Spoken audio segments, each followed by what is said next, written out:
नमस्कार विद्यार्थ्यांनो, आज आपण समाज सुधारक या घटकावर फोकस करणार आहोत। तर आजचा जो महाराष्ट्र, जो पुरोगामी महाराष्ट्र आज आपल्याला दिसून येतो, तो कोणामुळे दिसून येतो तर या समाज सुधारकांमुळे दिसून येतो असतो। त्यानंतर बघा, आजचं जर त्या काळामध्ये सावित्रीबाई फुले यांनी जर महिलांविषयी किंवा मुलींविषयी जर कार्य केलं नसतं तर आज महिला शिकल्या असत्या का? नाही शिकल्या असत्या। आज आपण बघत असतो जसं की लोकमान्य टिळक असतील, त्यानंतर बोलायचं म्हटलं तर महात्मा फुले असतील, त्यानंतर रमाबाई रानडे असतील, डॉक्टर आंबेडकर असतील, यासारख्या महान पुरुषांमुळेच आज आपल्याला खूप मोठा बदल या महाराष्ट्रामध्ये झालेला दिसून येत असतो।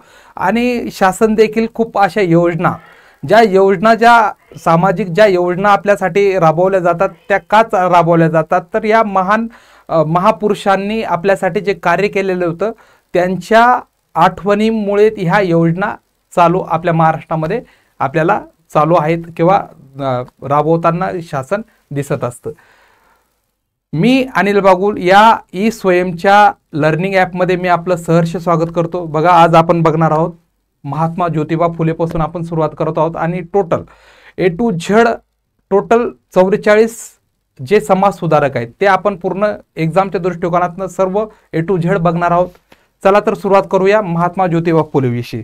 तर महात्मा ज्योतिबा फुले यांच्याबद्दल जर माहिती सांगायचं म्हटलं तर अतिशय पहिले समाज सुधारक म्हणून यांना ओळखलं जात असतं किंवा महाराष्ट्राच्या इतिहासामध्ये यांना खूप मोठं असं स्थान लाभलेलं आहे। तर बघा, स्थान असं लाभलं का? नाही लाभलं। याच्यासाठी खूप यांना खस्ता खावा लागला आणि खूप काही यांना याची किंमत देखील मोजावं लागलेली आपल्याला दिसून येत असते। तर बघा, आपण बघणार आहोत महात्मा ज्योतिबा फुले यांच्या विषयी सर्व माहिती वगैरे, त्यांच्या जीवनचे परिचय सर्व बघणार आहोत। तत्पूर्वी बघा, याची ओळख आपण बघून घेऊ। सुरुवातीला थोर समाज सुधारक म्हणून यांना ओळखलं जात असतं। शूद्र अतिशूद्रांच्या हक्कांसाठी पूर्ण आयुष्यभर हे झटलेत। ओके, त्यानंतर मानवामध्ये भेदाभेद होऊ नये यासाठी यांनी कार्य केलं। ओके, जे भेदभाव होते किंवा धार्मिक सत्तेमुळे जे वेगवेगळ्या जाती धर्मामध्ये भेदभाव निर्माण झालेले होते किंवा त्या धर्मसत्तेच्या प्रभावामुळे जातींमध्ये भेदभाव झालेला होता, त्या भेदभाव विरुद्ध महात्मा फुले आयुष्यभर लढलेत। आणि स्त्री शिक्षण असेल, विधवा पुनर्विवाह असेल, जाती व्यवस्थेविरुद्ध देखील त्यांची ठाम भूमिका राहिलेली आहे। ओके, त्यानंतर बघू आपण जन्म आणि पार्श्वभूमी। त्यांचा जन्म कुठे झाला तर जन्म झाला 11 एप्रिल 1827 पुणे या ठिकाणी त्यांचा जन्म झाला। बघा, कुठल्या समाजाचे होते ते किंवा कुठल्या जातीचे होते तर माळी समाजाचे होते। लहानपणापासून कष्ट आणि अन्याय यांचा त्यांना खूप असा वाईट अनुभव त्यांना आलेला होता। ओके, या जातीभेदाचा त्यांना लहानपणीच खूप वाईट अनुभव आलेला होता आणि त्यामुळेच ते या समाज कार्याकडे ते वळलेत। ओके, समाज सुधारक किंवा समाज कार्याकडे लोक अशीच नाही वळलेत, त्यांना स्वतः ठोकर खाल्ले आणि कुठेतरी जीवनामध्ये त्यांनी या गोष्टी अनुभवल्या आणि मग या गोष्टी कशा वाईट आहेत त्यासाठी त्यांनी पूर्ण आयुष्य आपलं झटलं। ओके, पूर्ण आयुष्य त्या गोष्टीसाठी त्यांनी पूर्ण आयुष्य आपलं खर्च केलं। त्यानंतर बघू, त्यांची पत्नींचं नाव सावित्रीबाई फुले होते। त्यांनी त्यांच्या कामामध्ये त्यांच्या कामाची खरी सहप्रवासी म्हणून यांना ओळखलं जात असतं। ओके, त्यानंतर बघू, यांचे मुख्य काम आपण अतिशय सोप्या शब्दामध्ये बघणार आहोत। ओके, तर बघा, यांचं शिक्षण बघा 1848 मध्ये शिक्षणाविषयी जर बोलायचं म्हटलं तर 1848 मध्ये महिलांची पहिली शाळा किंवा मुलींची पहिली शाळा यांनी सुरू केलेली होती। पहिली मुलींची शाळा सुरू करण्याचं श्रेय कोणाला जात असतं तर महात्मा फुले यांना जात असतं। ओके, तर बघा, त्या कामी त्यांना सावित्रीबाई फुले व फातिमा शेख यांची मदत झाली। ओके, समाज सुधारक बघा त्यांनी कधी केलं? सत्यशोधक समाजाची स्थापना त्यांनी 1873 मध्ये केलेलं होतं। ओके, जातीपेक्षा माणुसकी मोठी असं त्यांचं मत होता। त्यानंतर विधवा व अनाथांसाठी त्यांनी बाल हत्या प्रतिबंध गृहाची स्थापना केलेली होती। अनाथ मुलींच्या आश्रयासाठी त्यांनी हे गृह स्थापन केलेलं होतं आणि त्यांचे ग्रंथ, त्यांनी काही लिखाण देखील केलं। त्यामध्ये गुलामगिरी असेल, सार्वजनिक सत्यधर्म असेल, यासारखे त्यांनी अनेक असे ग्रंथ लिहिलेत, परंतु आपण शॉर्टमध्ये थोडंसं बघतो आहोत आणि जे महत्त्वपूर्ण आहे तेच आपण या ठिकाणी घेत आहोत। तर संस्था आणि वृत्तपत्र किंवा सामाजिक काम मध्ये जर बोलायचं म्हटलं तर सत्यशोधक समाज 1873 मध्ये स्थापना झालेली होती. आणि वृत्तपत्र, कुठल्या वृत्तपत्राने समर्थन केलेलं होतं, यांच्या विचारांचा प्रसार कुठल्या वृत्तपत्रामधून होत होतं, तर दिनबंधू सारख्या पत्रांमधून त्यांचं विचाराचं समर्थन होत होतं. ओके, किंवा विचाराचा प्रसार होत होता. धार्मिक काम बघा त्यांनी काय केलेलं होतं, कर्मकांडापेक्षा सत्य मानव धर्म आहे. आणि बघा कर्मकांड हे खूप समाजामध्ये खूप भिनलेले होते आणि हे कर्मकांड कसे वाईट आहेत हे त्यांनी दाखवून दिलं. आणि मानव धर्मच हे सर्वश्रेष्ठ धर्म आहे असं त्यांनी दाखवून दिलं. आणि बघा समानता आणि दया आणि कष्टाचा मान यासाठी त्यांनी प्रयत्न केलेले आपल्याला दिसून येत असतात. बघा सामाजिक कामगिरीमध्ये बघा त्यांनी विद्वांना आश्रय दिला. त्यानंतर बघा त्यांनी जे मागासवर्गीय वगैरे होते किंवा शूद्र अतिशूद्र होते यांना पाण्याची व्यवस्था देखील त्यांनी उपलब्ध करून दिलेले होते. आणि अस्पृश्यता मिटवण्यासाठी किंवा हे भेदभाव मिटवण्यासाठी देखील त्यांनी प्रयत्न केलेले दिसून येत असतात. त्यानंतर बघा यांनी शैक्षणिक सुधारणा बघा काय काय केलेले होते. मुलींसाठी पहिली शाळा तर स्थापन केलेलीच होती, परंतु मागास घटकांसाठी देखील शिक्षणाचे दरवाजे यांनी उघडले. आणि बघा यांनी नुसते मुलींसाठीच नाही तर मागास घटकांमध्ये देखील यांनी शिक्षणाचे दरवाजे उघडले आणि त्यांना देखील शिक्षणाची सुविधा उपलब्ध करून दिली. त्यानंतर शिक्षक आणि प्रशिक्षण देखील त्यांनी दिलं. आणि सुरुवातीच्या वेळेस त्यांनी शिक्षकांना देखील प्रशिक्षण दिलेले आपल्याला दिसून येत असतं. अभ्यासामध्ये बघा अभ्यासामध्ये विज्ञान आणि तर्क यावर यांनी जोर दिला. बाकीच्या यांनी गोष्टींवर जोर नाही दिला तर विज्ञान आणि तर्कशील विचारांवर यांनी जोर दिलेला आपल्याला दिसून येत असतं. त्यानंतर बघा याचा समाजावर काय परिणाम झाला हे लक्षात ठेवण्यासाठी आपण थोडेसे कीवर्ड्स आपण यूज केलेले आहेत. बघा स्त्री शिक्षण आणि सामाजिक समतेचा पाया घट्ट झाला. काय झालं याच्यामुळे बघा यांच्या पुढाकारामुळे काय झालं, स्त्री शिक्षण आणि सामाजिक समतेचा पाया घट्ट झाला. आणि यांच्या काळामध्ये स्त्री शिक्षणाला सुरुवात झालेली होती. यांनी 1848 मध्ये पहिली मुलींची शाळा सुरू केलेली होती. त्यामुळे काय झालं, काय परिणाम दिसून आला, स्त्री शिक्षण आणि सामाजिक समतेचा पाया घट्ट झाला. त्यानंतर बघा पुढील जे सुधारक होणार होते किंवा यांच्यानंतर जे सुधारक होणार होते तर यांच्यासाठी यांनी एक गाईडलाईन ठरवून दिलं किंवा स्पष्ट दिशा त्यांना देण्याचं काम केलं. बघा पूर्वी जे धर्मामुळे जातीभेद हे खूप मोठ्या प्रमाणावर होतं. ओके, स्पृश्य अस्पृश्यचं खूप मोठं प्रमाण त्या काळामध्ये होतं. कर्मकांडांचं समाजामध्ये किंवा धर्मामध्ये हस्तक्षेप होता. तर बघा या सर्व गोष्टींना तिलांजली देऊन यांनी जातीपेक्षा माणुसकीला मोठं मानलं. आणि बघा जातीपेक्षा माणुसकी मोठी हे त्यांनी आयुष्यभर जपलं. इथं जर कीवर्ड जर बघायचं असेल तर बघा काय काय केलेलं, संशोधक समाज, सत्यशोधक समाज, त्यानंतर मुलींची शाळा, गुलामगिरी. त्यानंतर आपण पुढचे जे समाज सुधारक आहेत त्यांना आपण बघणार आहोत. तर त्यांचं नाव बघा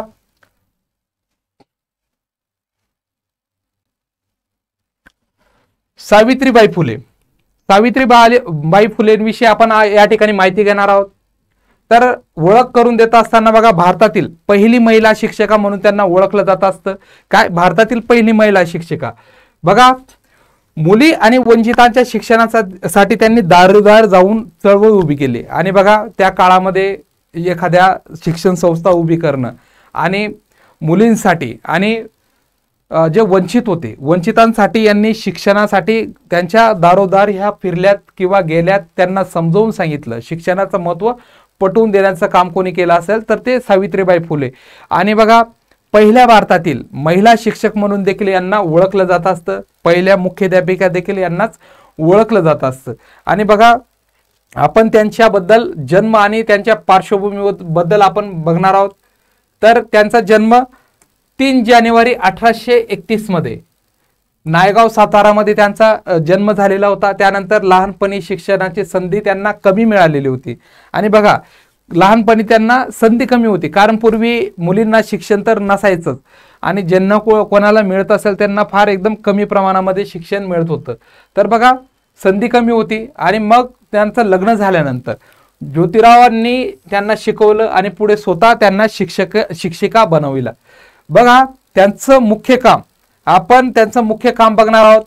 तर मुख्य काम बघा 1848 मध्ये महात्मा ज्योतिराव फुले यांनी पहिली मुलींची शाळा ओपन केली किंवा स्थापना केली. तर या मुलींच्या शाळामध्ये पहिली शिक्षिका,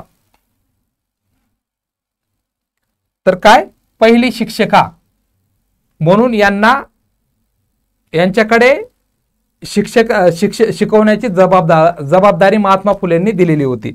बघा पहिली शिक्षिका आहेत आणि 1848 पासून ते मुलींची शाळामध्ये त्या शिक्षिका म्हणून रुजू झाल्यात. त्यांचा जो सहकारी होता, त्यांच्या सहकारीचं नाव काय होतं, फातिमा शेख. या फातिमा शेख देखील शिकवायला होत्या आणि पहिल्या मुस्लिम शिक्षिका म्हणून यांना ओळखलं जात असतं. कोणाला ओळखलं जात असतं, फातिमा शेख यांना. बघा शाळेत कुठले कुठले विषय शिकवले जात होते, मराठी होते, गणित होते, स्वच्छता, तर्कशास्त्र आणि सरळ उपयुक्त शिक्षण, म्हणजे तुमच्या जीवनाकामी आवश्यक असणारे जीवनावश्यक शिक्षण हे या शाळांमधनं दिलं जायचं.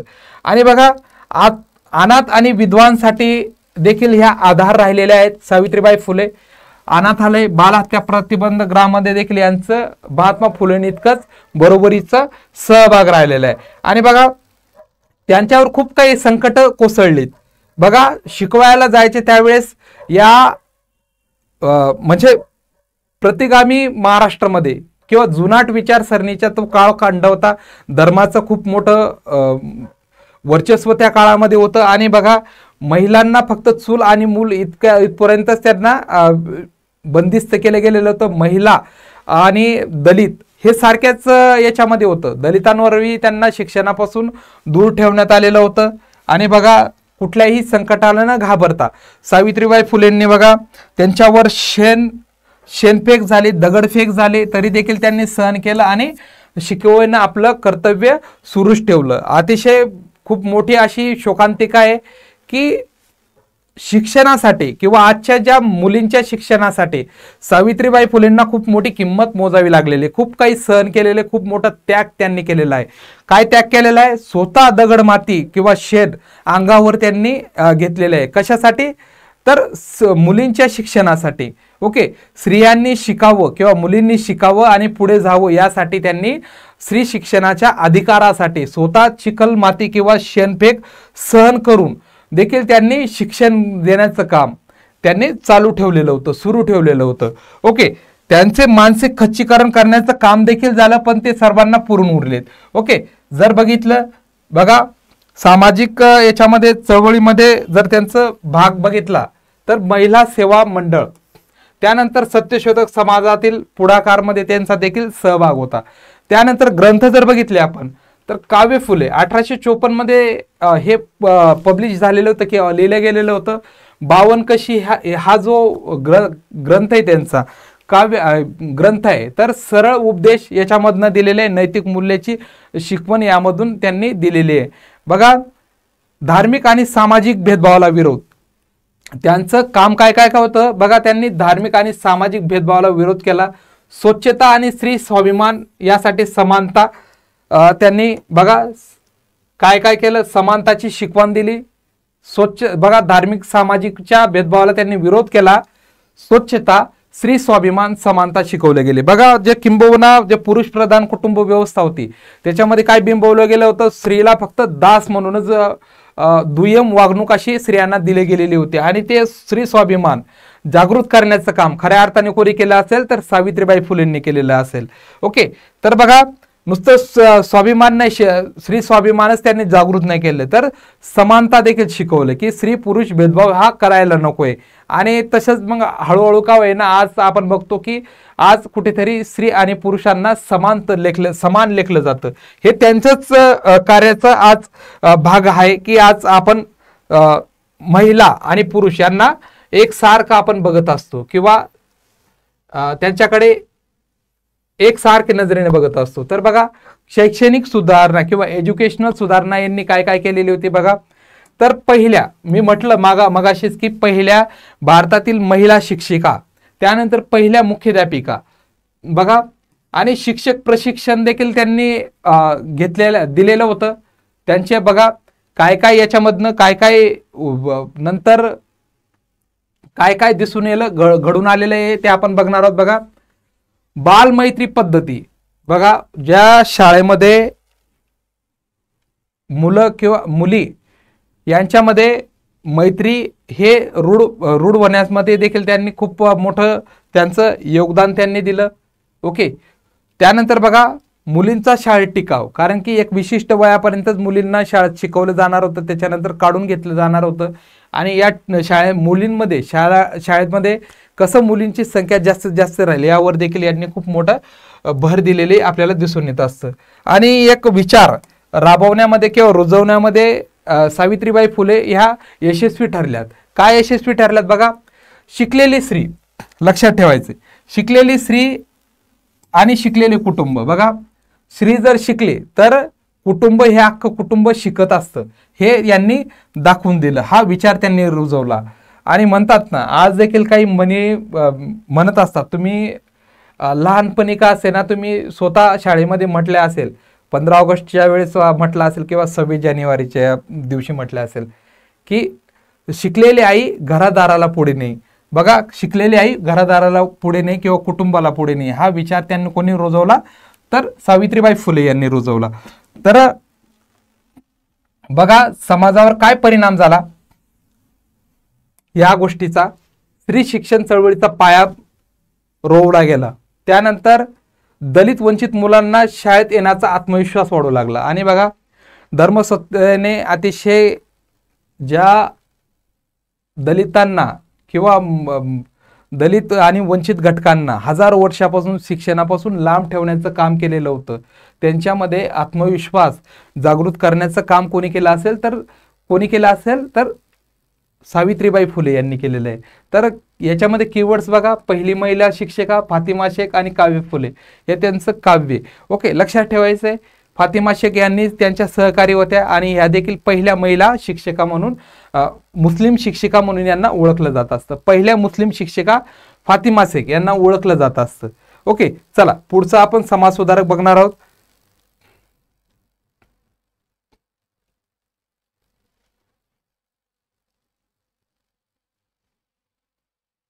तर आपण बघणार आहोत डॉक्टर बाबासाहेब आंबेडकर. डॉक्टर बाबासाहेब आंबेडकरांबद्दल तर आपल्याला माहीतच आहे. त्यांना मसुद्याचं शिल्पकार म्हणून त्यांना ओळखलं जात असतं किंवा राज्यघटनेचं खरे शिल्पकार म्हणून त्यांना ओळखलं जात असतं. ओके, चला तर आपण डॉक्टर बाबासाहेब आंबेडकर यांच्याबद्दल आपण थोडंसं माहिती घेणार आहोत, ओळख बघूया. ओके, तर त्यांना भारतीय संविधान शिल्पकार म्हणून त्यांना ओळखलं जात असतं. ओके, शिल्पकार तर ते होतेच, त्यानंतर समाज सुधारक व अर्थतज्ञ देखील त्यांना ओळखलं जात असतं. बघा समता, स्वातंत्र्य आणि बंधुता या जीवनमूल्यासाठी त्यांनी राज्यघटनेमध्ये समावेश केलेले आहेत. त्यानंतर बघा जन्म कुठे झाला त्यांचा, तर 14 एप्रिल 1891 मध्ये, कुठे, महू या ठिकाणी, मध्य प्रदेशमध्ये हे त्यांचा जन्म झाला. उच्च शिक्षणाच्या बाबतीत जर बोलायचं म्हटलं तर कोलंबिया विद्यापीठ, बघा कोलंबिया विद्यापीठ, लंडन स्कूल ऑफ इकॉनॉमिक्स या ठिकाणी त्यांचं शिक्षण झालं. आणि बालपणीच्या अस्पृश्यतेच्या जखमा त्यांनी पुढे परिवर्तनाची जिद्द त्या गोष्टीला बनवली. आणि त्यांनी जे सोचलं होतं किंवा जे त्यांनी अनुभवलेलं होतं, त्यांनी कसं अस्पृश्यतेचा जखमा त्यांच्यावर लहानपणी होत्या, त्यांना शिक्षण देखील शाळेच्या बाहेर राहून शिक्षण घ्यावं लागलं होतं. आणि पुढे याच गोष्टीचा राग म्हणून त्यांनी पुढे या गोष्टीच्या परिवर्तनासाठी पूर्ण आयुष्य आपलं या गोष्टीसाठी खर्च केलं. ओके, तर बघा मुख्य काम आपण सोप्या शब्दात बघणार आहोत. संविधान निर्माता, त्यांना संविधान निर्माता म्हणून देखील ओळखलं जात असतं. सर्वांना समान हक्क आणि मूलभूत अधिकार विषयी त्यांनी विशेष त्यांचं योगदान आहे, कामं त्यांनी केलेले त्यावर. ओके, आणि राज्यघटनेच्या माध्यमातून सर्वांना समान हक्क, मूलभूत अधिकार त्यांनी दिलं. त्यानंतर बघा यांच्या संघटनाविषयी जर बोलायचं म्हटलं किंवा आंदोलनाच्या बाबतीत जर बोलायचं म्हटलं, बहिष्कृत हितकारणी सभा 1924 मध्ये स्थापन केलेली होती. महाड सत्याग्रह असेल 1927चा, पाणी हक्कासाठी यांनी पाण्यासाठी देखील चळवळ उभी केलेली होती. ओके, म्हणजे एवढे अवघड परिस्थिती होती की त्या काळामध्ये जनावरांना जरी पाणी प्यायला मिळत होतं, परंतु माणसांना देखील पाणी प्यायला मिळत नव्हतं. म्हणजे ज्या ठिकाणी जनावर पाणी पित होते त्या ठिकाणी माणसांना पाणी पिऊ दिलं जात नव्हतं. इतकी भेदाभेद या समाजामध्ये किंवा या धर्मामध्ये वाढलेली होती. कर्मकांडांचा खूप मोठा प्रभाव राहिलेला होता. भेदाभेद खूप मोठ्या टोकाच्या पातळीपर्यंत गेलेले होते. आणि बघा, त्यांनी नाशिक सत्याग्रह देखील केला मंदिर प्रवेशासाठी. काळाराम मंदिराचं आपल्याला माहीतच आहे.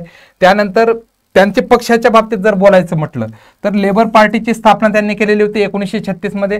शेड्यूल कास्ट फेडरेशनची स्थापना 1942 मध्ये केलेली होती. आणि धर्म परिवर्तन कधी केलं? 14 ऑक्टोबर 1956 मध्ये त्यांनी बौद्ध धर्माचा स्वीकार केला. किती? 14 ऑक्टोबर 1956 मध्ये बौद्ध धर्माचा स्वीकार त्यांनी केला. आणि या धर्मामध्ये समान नीतीचं समता नीतीचा मार्ग होता म्हणून त्यांनी हा स्वीकारला. आणि हिंदू धर्माला यांनी या ठिकाणी सोडलं. ओके, कारण का? तर भेदाभेद जास्त होती त्यामुळे त्यांनी सोडलं. बघा, हिंदू धर्माचा त्याग केला. त्यानंतर बघा, आपण संस्था, वृत्तपत्र, धार्मिक, सामाजिक काम याविषयी माहिती घेणार आहोत.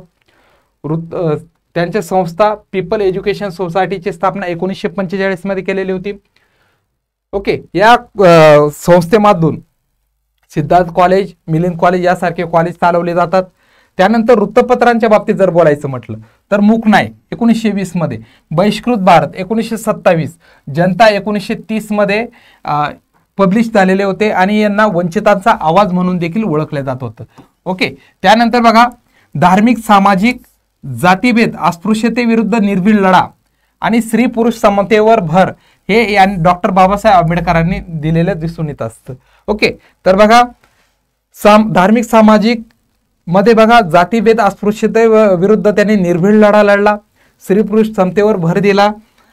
शैक्षणिक सुधारणा किंवा एज्युकेशनल सुधारणा जर बघायचं म्हटलं तर वंचितांसाठी किंवा जे दुर्बल घटक आहेत यांच्यासाठी त्यांनी वसतिगृह, शिष्यवृत्ती, उच्च शिक्षणाचे दारे उघडलेत. लक्षात ठेवायचं, वंचितांसाठी किंवा जे दुर्बल घटक होते किंवा शोषित जे घटक होते त्यांना वसतिगृह, शिष्यवृत्ती आणि उच्च शिक्षणाचे दारे उघडले. त्यानंतर वैज्ञानिक तर्क शुद्ध जर बघितलं तर चांगले नागरिक घडवणे असं त्यांचं यामागचा वैज्ञानिक तर्कशुद्ध विचार होता. समाजावर काय काय परिणाम झाले? कायद्याद्वारे समता व न्यायाचं राज्य प्रस्थापित झालं. भारतीय लोकशाही बळकट झाली. वंचित समाजाला स्वाभिमान, संघटन आणि नेतृत्व मिळालं. आणि डॉक्टर बाबासाहेब आंबेडकर यांच्यामुळे वंचित समाजाला स्वाभिमान, संघटन आणि नेतृत्व मिळालं. जर कीवर्ड जर लक्षात ठेवायचं असेल, संविधान, मूकनायक, महाड सत्याग्रह आणि बौद्ध धर्माची दीक्षा, हे आपण लक्षात ठेवू शकतो. चला, पुढचं समाज सुधारक आपण बघूया, राजर्षी शाहू महाराज.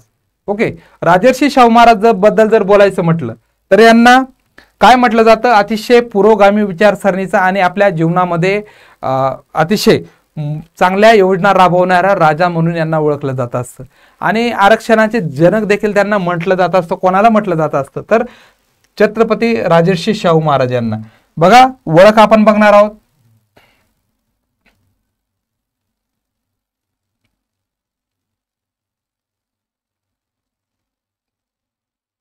प्रगतिशील राजा. बघा, प्रगतिशील राजा सर्वसामान्यांसाठी न्याय आणि शिक्षण देणारा राजा, जनतेचा खरा सेवक. राजा म्हणजे जनतेचा सेवक, हे यांनी प्रत्यक्षात दाखवले. आणि राजा म्हणजे काय? तर जनतेचा सेवक हे यांनी कृतीमधून दाखवून दिले. जन्म आणि पार्श्वभूमीबद्दल जर बोलायचं म्हटलं तर जन्म कधी झाला? मग तर जन्म बघा 26 जून 1874 रोजी झाला. कुठे झाला? कोल्हापूरमध्ये. स्वभाव बघा, स्वभाव थेट कसा होता यांचा? न्यायप्रिय, जाती धर्म न बघता प्रतिभेला मान सन्मान यांनी दिलं. आणि कुठेही भेदाभेद न करता अतिशय न्यायप्रिय असणारे राजे, जाती धर्म न बघता फक्त प्रतिभा, याच्यामध्ये कुठले गुण आहे या गोष्टीसाठी गुणाला महत्व देणारे व्यक्ती म्हणून किंवा राजे म्हणून यांना ओळखलं जात असतं. मुख्य काम बघा, शिक्षण सर्वांसाठी मोफत केलं. यांचं मुख्य काम काय आहे? शिक्षण सर्वांसाठी मोफत केलं. आणि बाध्यतामूलक शिक्षणाचे धोरण यांनी राबवलं. वसतिगृह असेल, भोजन योजना असेल, हे देखील यांनी स्वतःच्या राज्यामध्ये राबवलं. आणि बघा, वेगवेगळ्या समाजासाठी यांनी वसतिगृह शिक्षणासाठी मुलांना बांधून दिले किंवा उपलब्ध करून दिले.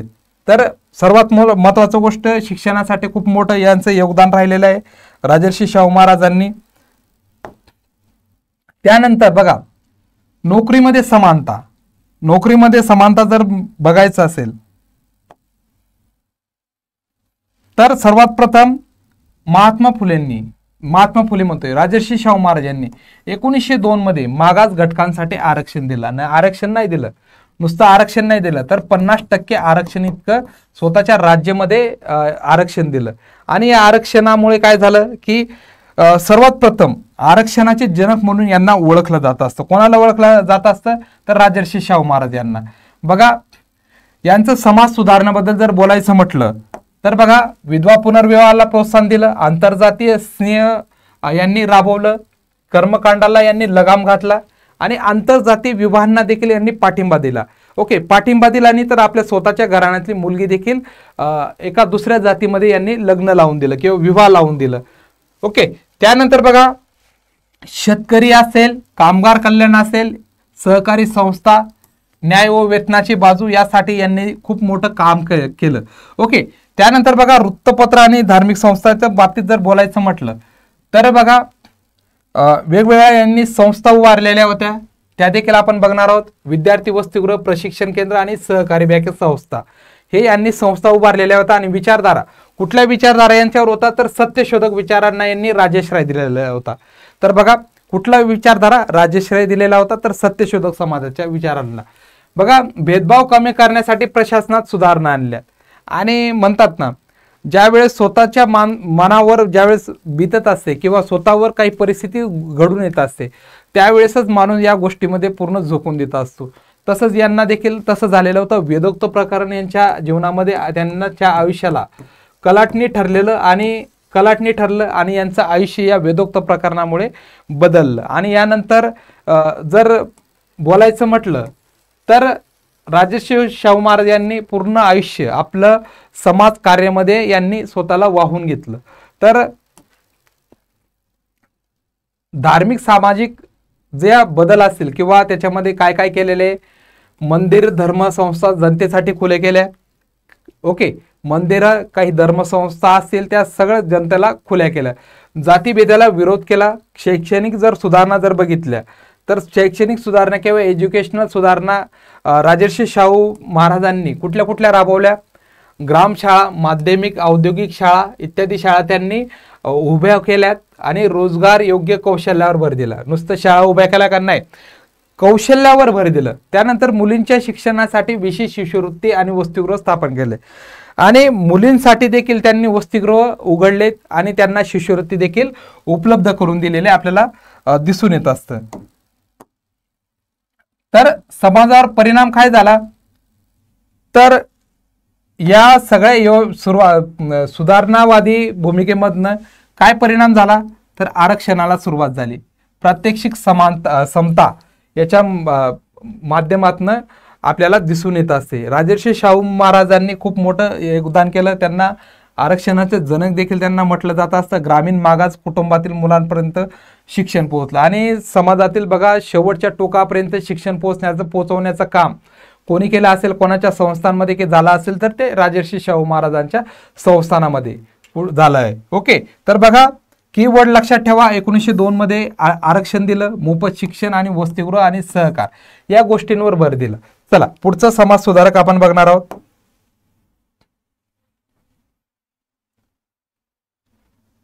पंडिता रमाबाई. बघा पंडिता रमाबाई बद्दल जर बोलायचं म्हटलं तर भारतातील स्त्री सुधारणावादी या पहिल्या समाज सुधारक होत्या. ओके, स्त्री शिक्षणाच्या थोर पुरस्कारार्थ्या म्हणून यांना ओळखलं जात असतं. विधवांसाठी ह्या आधार होत्या. स्त्रियांसाठी आश्रयगृह आणि शिक्षण केंद्र सुरू केलेले होते. ओके, भारतीय स्त्रियांची आद्य समाज सुधारिका म्हणून यांना ओळखलं जात असतं. आणि लक्षात ठेवायचं रमाबाई रानडे यांना काय म्हणून ओळखलं जात असतं तर भारतीय स्त्रियांची आद्य समाज सुधारिका म्हणून यांना ओळखलं जात असतं. तर बघा जन्म आणि पार्श्वभूमी आपण बघणार आहोत. तर जन्म 23 एप्रिल 1858 कर्नाटकातील गंगामूळ या ठिकाणी त्यांचा जन्म झाला.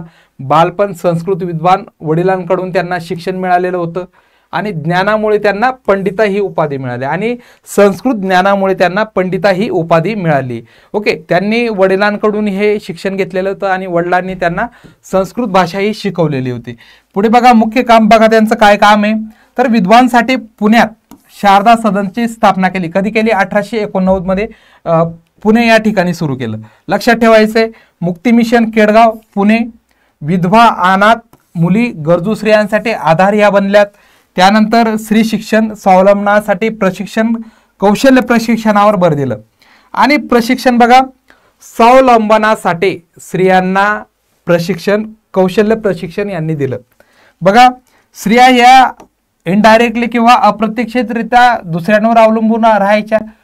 पूर्वी वडिलांवर, नंतर वडील झाले की नवऱ्यावर अवलंबून राहायच्या. त्यामुळे यांनी स्त्रियांना स्वातंत्र्य मिळावं किंवा स्वतःच्या पायावर उभा राहावं यासाठी त्यांनी कौशल्य आधारित शिक्षणावर भर दिलेलं दिसून येत असतं. बघा, यांचं लेखन बघा, काय लेखन, तर हाय कास्ट हिंदू वुमन. बघा काय लेखन आहे यांचं, हाय कास्ट हिंदू वुमन हा ग्रंथ यांनी लिहिला. आणि बघा संस्था कुठल्या कुठल्या आहेत, तर लक्षात ठेवायचं, शारदा सदन, मुक्ती मिशन, धार्मिक सामाजिक यांनी काय काय केलं, स्त्रियांना धर्मग्रंथांचा अभ्यास खुला केला. स्त्रियांच्या हक्कांवर भाष्य करायला सुरुवात यांनी केलं. बघा इकडे पहा, स्त्रियांच्या हक्कांवर भाष्य करायला कोणी सुरुवात केलं होतं, तर पंडिता रमाबाई यांनी. आणि शैक्षणिक सुधारणा किंवा एज्युकेशनल ज्या सुधारणा आहेत त्या जर बघायचं म्हटलं तर त्यांनी बघा स्त्रियांसाठी इंग्रजी आणि मराठी शिक्षण उपलब्ध करून दिलं. तसंच व्यावसायिक प्रशिक्षण देखील त्यांना उपलब्ध करून दिलं. समाजात स्त्री म्हणजे घरापुरतीच मर्यादित वस्तू नसून तर तिचा विचार रुंदवण्यासाठी किंवा त्याच्यामध्ये स्वतःचं स्वाभिमान जागृत करण्याचं काम कोणी केलं असेल तर या पंडिता रमाबाई यांनी. ओके, तर समाजावर काय परिणाम झाला, परिणाम बघा, विधवांसाठी नवीन आयुष्याची दारे उघडलेत, स्त्रियांना शिक्षण स्वावलंबनाची प्रेरणा दिली. कीवर्ड्स तुम्ही बघू शकता, शारदा सदन, मुक्ती मिशन, पंडिता ही उपाधी. ओके, तर त्यांचे कीवर्ड तुम्हाला लक्षात ठेवायचं असेल तर अतिशय सोपं आहे. तर बघा शॉर्टकटमध्ये तुम्ही बघू शकता, शारदा सदनची स्थापना केलेली, मुक्ती मिशन आणि पंडिता ही त्यांना उपाधी दिलेली होती. चला पुढचं आपण समाज सुधारक बघणार आहोत, रमाबाई रानडे. रमाबाई रानडे लक्षात ठेवा पोरांनो, रमाबाई रानडे. ओके, फोटो बघितला,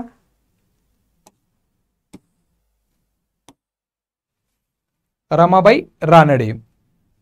तर यांच्याविषयी ओळख जर बघायचं म्हटलं तर ह्या सामाजिक कार्यकर्त्या होत्या, स्त्रियांसाठी संघटन उभा करणाऱ्या स्त्री होत्या. त्यानंतर सर्वात मोठं न्यायमूर्ती रानडे यांचे त्या पत्नी होते.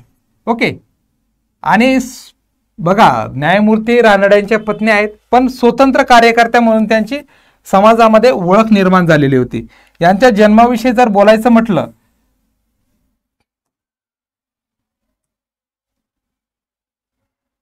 तर जन्म 25 जानेवारी 1862 सांगली येथे झाला. लग्नानंतर पतीचे प्रेरणेने शिक्षण घेतले आणि बघा लग्नाच्या नंतर देखील त्यांनी शिक्षण घेतलं आणि नंतर समाजकार्यामध्ये उतरल्यात. यांचं मुख्य काम जर बघितलं तर यांनी काय काय स्थापन केलं ते आपण बघणार आहोत किंवा पाहणार आहोत. सेवा सदन सोसायटी 1909 मध्ये स्थापन केली. काय, सेवा सदन सोसायटी. लक्षात ठेवायचं, कुठली सोसायटी, सेवा सदन सोसायटी.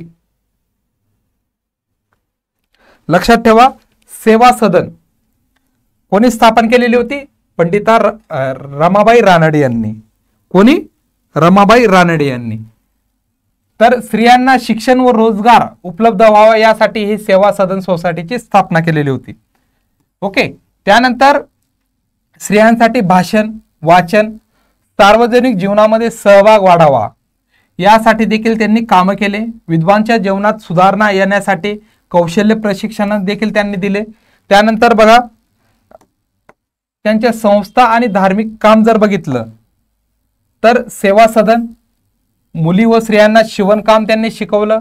हस्तकला त्या माध्यमातून काय केलं, सेवा सदनच्या माध्यमातून मुली व स्त्रियांना शिवणकाम शिकवलं, हस्तकला तसंच शिक्षण देण्याचं काम देखील या सेवा सदनच्या माध्यमातून झालं.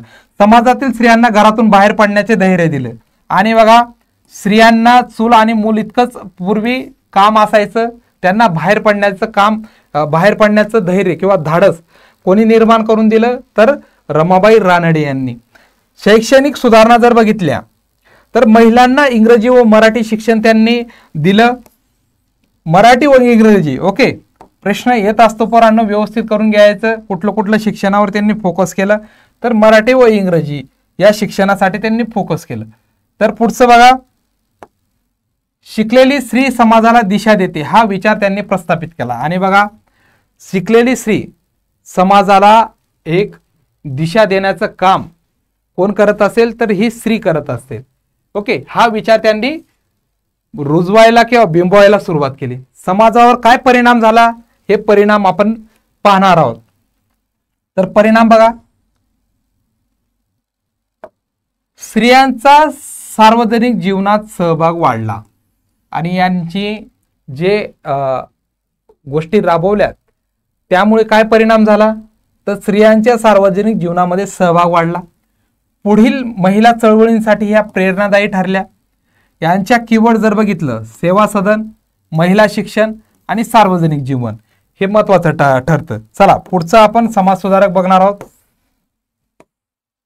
महादेव गोविंद रानडे. पुढचे समाजसुधारक कोण आहेत मग? महादेव गोविंद रानडे. चला बघून घ्या. बघितलं? चला, यांची ओळख न्यायमूर्ती, समाजसुधारक, अर्थतज्ञ म्हणून यांची ओळख केली जात असते. त्यानंतर सामाजिक सुधारणा ही खरी प्रगती आहे असा विचार त्यांनी समाजाला दिला. आणि सामाजिक सुधारणा ही खरी प्रगती आहे असा विचार यांनी समाजाला दिला. यांच्या जन्माबद्दल आपण बघणार आहोत, पाहणार आहोत.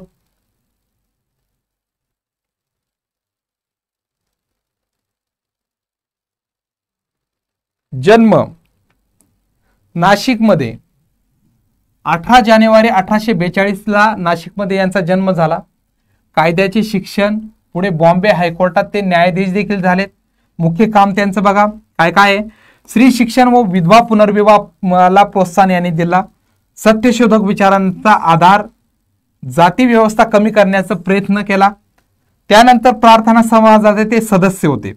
आणि बघा काय काय कुठल्या सत्यशोधक विचारांना आधार दिला, जाती व्यवस्था कमी करण्यासाठी प्रयत्न केले आणि प्रार्थना समाजाचे ते सदस्य होते. तर धर्मात सुधारणा, एकेश्वरवाद या गोष्टीवर त्यांनी भर दिलेला दिसून येत असतो किंवा प्रार्थना समाजाने भर दिलेला दिसून येत असतो. अर्थकारण बद्दल जर बोलायचं म्हटलं तर सहकारी बँक, औद्योगिक विकास, शेती सुधारणा यामध्ये देखील त्यांचा सहभाग होता. आणि खूप असे त्यांचे विचार आपल्याला दिसून येत असतात. तर संस्था आणि वृत्तपत्र, धार्मिक सामाजिक काम आपण पाहणार आहोत. संस्था पहा, कुठल्या संस्थांमध्ये ते सहभागी होते. प्रार्थना समाज, भारतीय राष्ट्रीय काँग्रेसचे ते संस्थापक सदस्य होते आणि राष्ट्रीय काँग्रेसची देखील स्थापनामध्ये त्यांचा सहभाग होता. आणि त्या राष्ट्रीय काँग्रेसचे ते संस्थापक सदस्य म्हणून त्यांच्याकडे बघितलं जात असतं. सामाजिक बघा, आंतरजातीय विवाहांना प्रोत्साहन दिलं. शिक्षणाचा प्रसार करण्यावर त्यांनी देखील भर दिला. शैक्षणिक सुधारणा किंवा एज्युकेशनल ज्या सुधारणा आहेत त्यांच्या, तर त्या आपण पाहणार आहोत. स्त्री शिक्षणासाठी आग्रह, समाजात ज्ञान ही खरी शक्ती असं त्यांनी विचार रुजवला. औद्योगिक व तांत्रिक शिक्षणावर भर दिला. नुसतं शिक्षणासाठीच भर नाही दिला, तर औद्योगिक आणि तांत्रिक या शिक्षणावर देखील त्यांनी भर दिला. ओके, त्यानंतर समाजामध्ये काय परिणाम झाला हे परिणाम देखील आपण बघणार आहोत. सुधारक चळवळींना बौद्धिक आधार यांनी दिला. त्यानंतर शिक्षण आणि अर्थव्यवस्था संतुलित सुधारणा करण्याचा यांनी सल्ला दिला. कीवर्ड्स जर बघितलं आपण, प्रार्थना समाज, विधवा पुनर्विवाह आणि सहकारी संस्था यांचे इतके कीवर्ड्स आपल्याला सांगता येतील. पुढचे समाज सुधारक आहेत गोपाळ हरी देशमुख. यांना लोकहितवादी असं देखील म्हटलं जात असतं. फोटो बघून घ्या रे पोरांनो. हा ओके, दिसत आहेत. चला, गोपाळ हरी देशमुख किंवा लोकहितवादी यांना असं म्हटलं जात होतं किंवा ओळखलं जात होतं.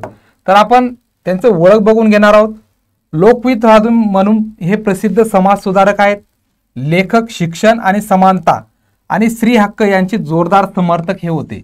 ओके, बघा, लोकहितवादी म्हणून प्रसिद्ध तर होतेच, समाज सुधारक, लेखक, शिक्षण, समानता, स्त्री हक्क यांचे जोरदार समर्थन देखील हे होते. यांच्या जन्मविषयी आपण पार्श्वभूमी बघणार आहोत. जन्म कुठे झाला, कधी झाला? 18 फेब्रुवारी 1823 मध्ये पुणे जिल्ह्यामध्ये यांचा जन्म झाला. सरकारी नोकरीतून निवृत्त होऊन लेखन व समाजसेवा याकडे ते वळले आणि नोकरीतनं रिटायर झाल्यानंतर लेखन व समाजसेवा याकडे वळलेत. मुख्य काम बघा, श्वेतपत्र लेखमाला त्यांनी लिहिलेले आहे 1848 ते 50. किती श्वेतपत्र लिहिलेले होते? 108. लेखातून त्यांनी समाजातील दोष दाखवले. आणि लेख कशासाठी होते? तर समाजातील दोष, रूढी, परंपरा यावर टीका करणारे हे लेख यांचे होते. ओके, तर बघा, विधवा पुनर्विवाह, स्त्री शिक्षण आणि जाती विरोधामध्ये, जाती भेदाविरोधामध्ये यांचं लिखाण दिसून येत असतो. पुढे धर्म सुधारणामध्ये आपण काय काय बघणार आहोत? बघा, यांनी धर्म सुधारणा आणि अंधश्रद्धा आणि कर्मकांडाला विरोध केलेला बघायला मिळत असतं. आणि वृत्तपत्र आणि धार्मिक सामाजिक काम जर बघितलं तर वृत्तपत्रामध्ये प्रबोधन, ज्ञानप्रसाराचे विचार त्यांनी मांडला. ओके, प्रबोधन करण्याचं काम यांनी केलं. सामाजिक मध्ये जर ब्राह्मणेतर समाजालाही त्यांनी सुधारणा चळवळीत सामील केलं.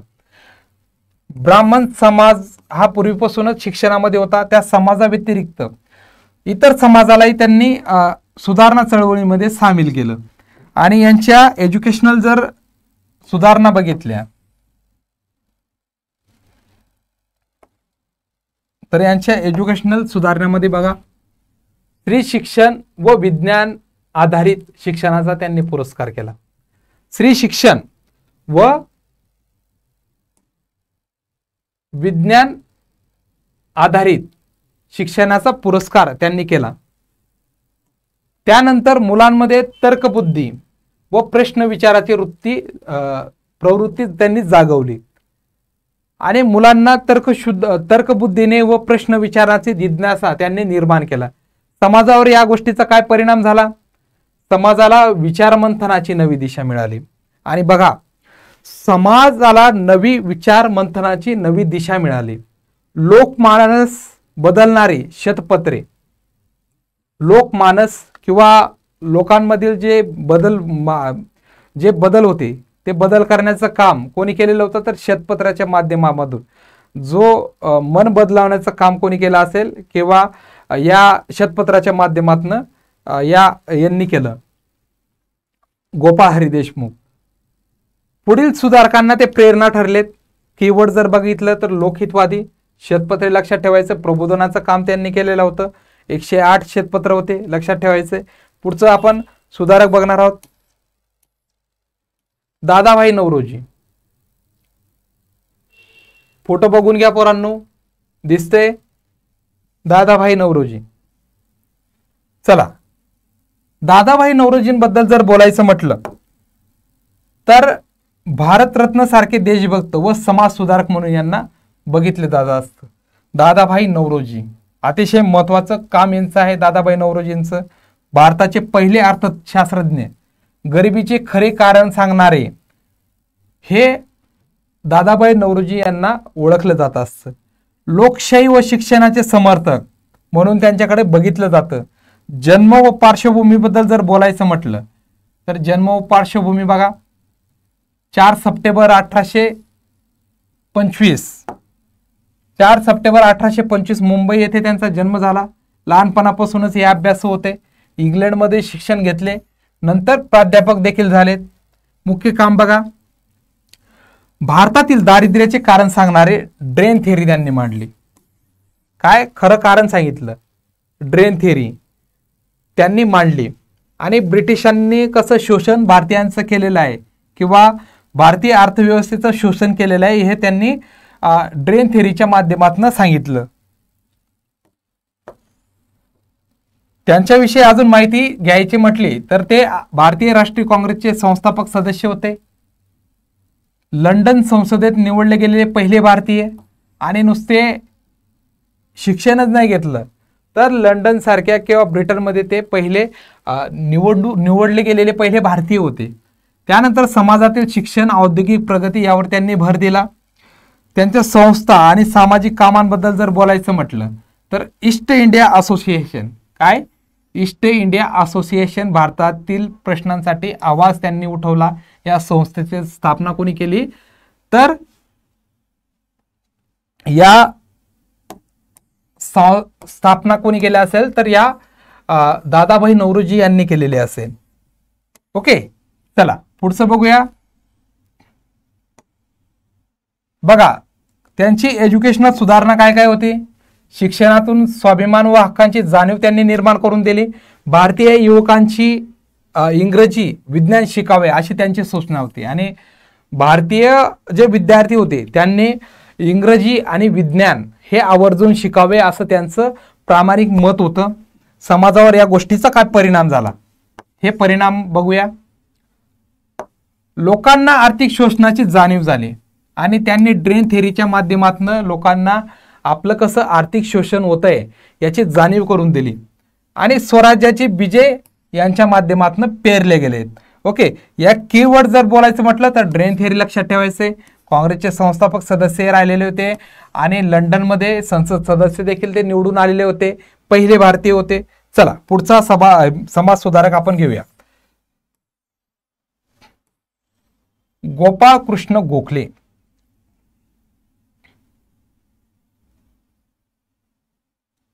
चला फोटो दिसते पोरांनो, गोपाळ कृष्ण गोखले.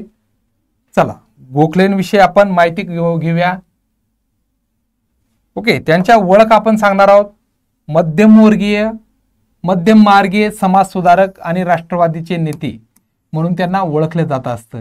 भारतीय सेवक संघ स्थापन करून शिक्षण, न्याय आणि सेवा यासाठी कार्य केलं. बघा कशासाठी तर भारतीय सेवक संघ स्थापन केला. त्यानंतर शिक्षण, न्याय आणि सेवा यासाठी त्यांनी कार्य केलं. चला जन्म आणि पार्श्वभूमी आपण बघू.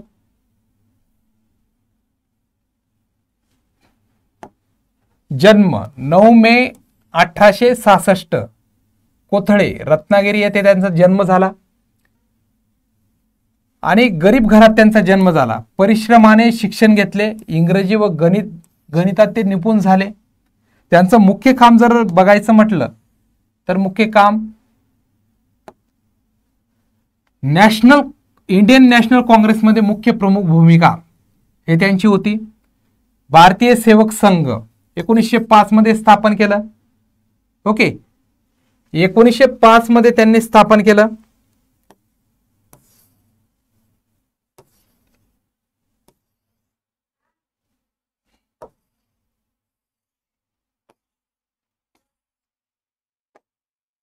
चला भारतीय सेवक संघची स्थापना किंवा त्याला इंडियन सर्वंट सर्व्हिस म्हणून किंवा इंडियन सर्वंट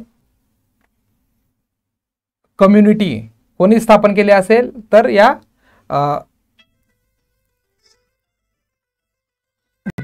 गोपाळ कृष्ण गोखले यांनी स्थापन केलेले असेल. लक्षात ठेवायचे, नाव विसरायचं नाहीये. गोपाळ कृष्ण गोखलेंचा खूप मोठा योगदान राहिलेला आहे आणि महात्मा गांधीजींचे ते गुरु होते हे देखील लक्षात ठेवायचे. महात्मा गांधींना मार्गदर्शन करणारे ते गुरु होते. अर्थ सुधारणा, स्त्री शिक्षण, जातीभेद निर्मूलन यावर त्यांनी भर दिला. त्यानंतर भारतीय सेवक संघ ग्रामीण भागात शाळा समायोजन, न्याय, शांती, संवाद यावर भर. त्यांच्या एज्युकेशनल सुधारणा जर बघितल्या तर कुठल्या आहेत तर ग्रामीण शाळा, शिक्षक प्रशिक्षण, स्त्री शिक्षणाचा प्रचार आणि शिक्षण स्वातंत्र्याचा पाया कोणी घातला गेला असेल तर गोपाळ कृष्ण गोखले यांनी. ओके, चला पुढचं बघूया. समाजावर याचा काय परिणाम झाला. गांधीजींच्या सत्याग्रहांचा विचारांना दिशा यांनी दिली आणि समाजसेवा व तर्क यांची कदर यांच्यामुळे वाढली. ओके, कीवर्ड्स काय लक्षात ठेवणार. भारतीय सेवक संघ, शिक्षण, मध्यम मार्ग हे लक्षात ठेवायचे. महात्मा गांधींचे ते गुरु होते, राजकीय गुरु म्हणून त्यांना ओळखले जात असतात.